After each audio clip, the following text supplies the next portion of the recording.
Bonjour à tous et à toutes et bienvenue chez l'expert du cabriolet. Aujourd'hui, je vais vous montrer l'importance de bien faire correctement son entretien de tôle de capote et surtout quand on a une capote de couleur particulière, voire claire, comme on peut avoir ici derrière sur cette VW Beetle.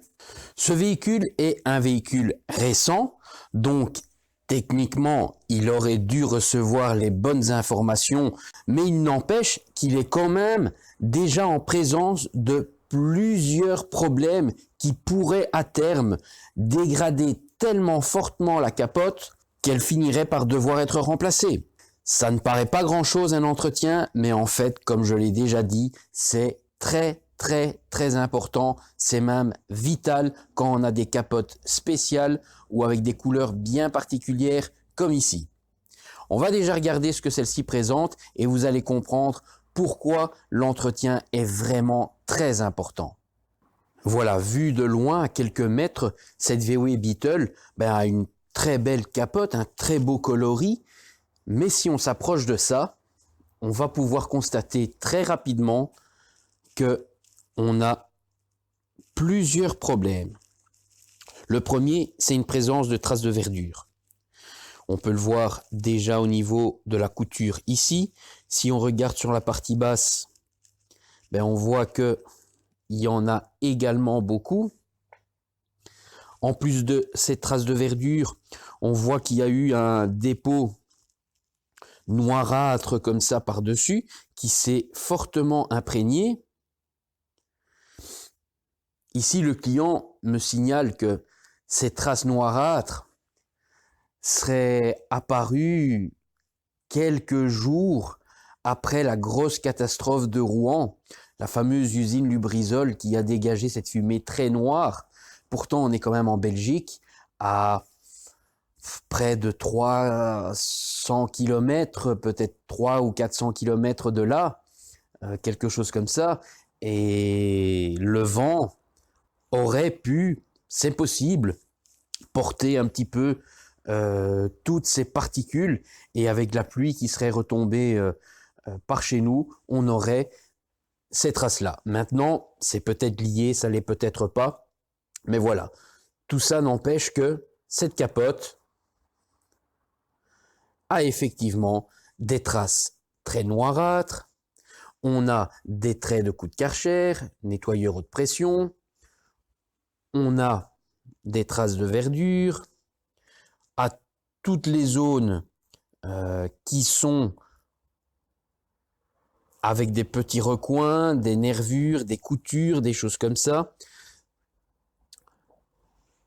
C'est vrai qu'elle n'est pas encore totalement couverte de verdure, mais vaut mieux ne pas attendre ce point-là. Ici, elle présente déjà de nombreux signes de faiblesse. Si on a cette verdure qui commence déjà à s'installer à plusieurs endroits, si on a cette saleté noirâtre qui a pu s'imprégner, si on a aussi des traces de Karcher, ça signifie qu'on a essayé de nettoyer ou qu'on est passé avec un appareil pas du tout adapté. Et en déduction, on y a mis des savons également pas du tout adaptés. On va faire le petit test de la goutte d'eau pour voir un peu la réaction de cette toile. Je n'imagine pas la réponse et le résultat. Voilà, on va mettre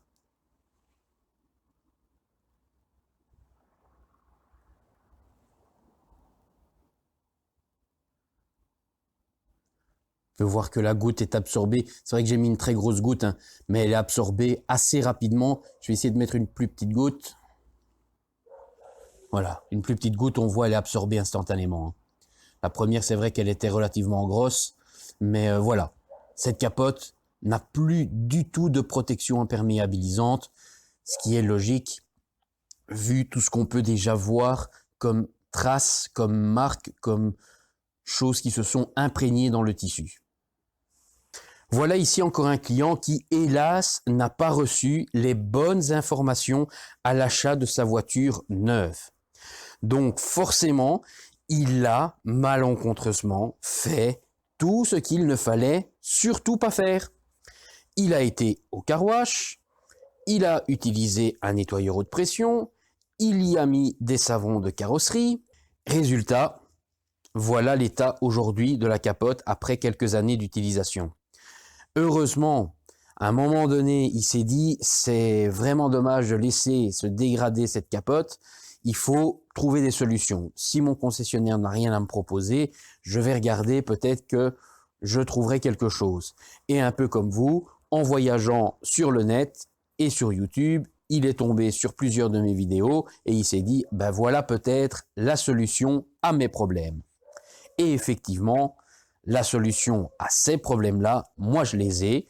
Je vais pouvoir nettoyer tout ça. Dans un premier temps, traiter avec un traitement spécifique les traces de verdure, faire un premier prélavage pour ces taches plus noires, et puis seulement faire un savonnage et une réimperméabilisation, parce que oui, attention que ces capotes-là, vaut mieux pas les laisser se décolorer ou se dégrader trop fortement, parce que c'est un coloris particulier, et dans ce cas-là précisément, on n'a pas la possibilité de faire une recoloration.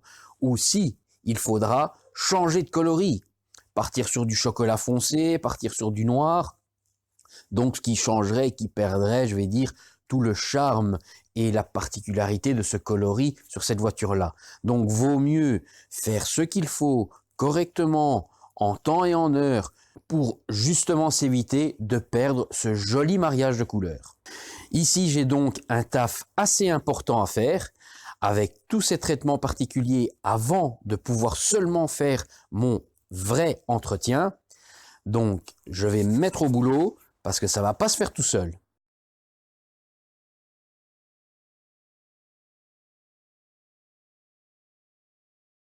Ça y est, le nettoyage et la remise en état de cette capote est terminé. Donc on se rappelle, on avait une capote qui était relativement sale. On avait des traces de verdure, on avait un dépôt noirâtre et pas mal de taches d'usure et d'étalement de saleté un petit peu diverses et variées. Les différents traitements ont été opérés sur la capote, déjà en amont pour traiter la verdure, enlever tous ces dépôts noirâtres et particules, et après, un bon entretien de remise à niveau pour récupérer une bonne toile de capote bien imperméable. On va regarder ça d'un peu plus près.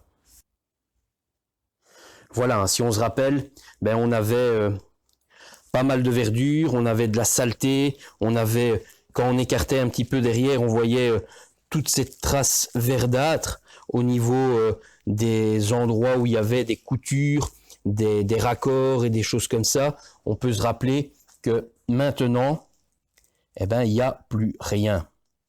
Tout est bien propre, partout, dans le moindre recoin. On n'a plus aucune trace de verdure. Tout est bien dégagé. Tout est bien propre. On avait aussi, si vous vous rappeliez, pas mal de zones noirâtres, des lignes, des points noirs.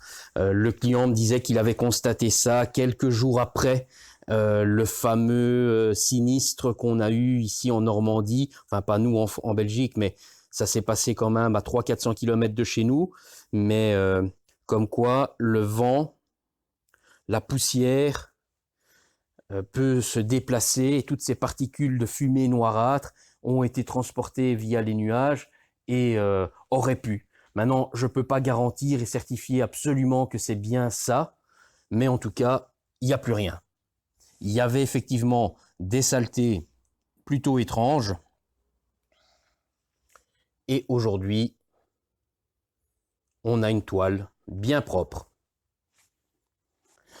Donc voilà, encore un véhicule qui a pu être remis dans de bonnes conditions pour toutes ses utilisations futures. Alors évidemment, le client ne doit pas s'arrêter là. S'il ne fait plus rien, l'auto retournera dans la même situation, voire pire, parce qu'il ne faut pas oublier que les capotes de couleur claire comme ici, si on ne les entretient pas régulièrement, ça va se décolorer et on va attraper des zones beaucoup plus blanches, des décolorations qui peuvent être présentées sous diverses formes.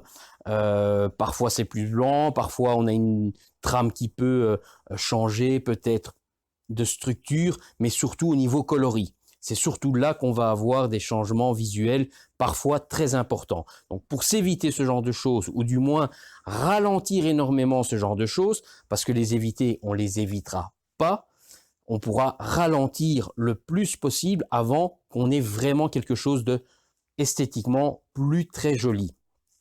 Le gros problème, c'est que ce coloris en particulier, il n'y a pas de teinte pour retinter dans la même couleur. Donc le jour où la décoloration est trop importante et qu'on veut vraiment rafraîchir et rajeunir la voiture, il faudra absolument changer de teinte.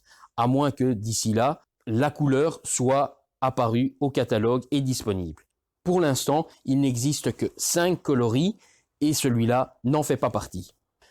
Le meilleur conseil que je peux vous donner, c'est ne négligez pas les entretiens de toile de capote pour vous éviter tous les problèmes futurs. Donc que ce soit une capote claire, une capote noire, une capote bordeaux, quelle que soit sa qualité de toile, vinyle, alpaga, coton, il y a des entretiens à y apporter.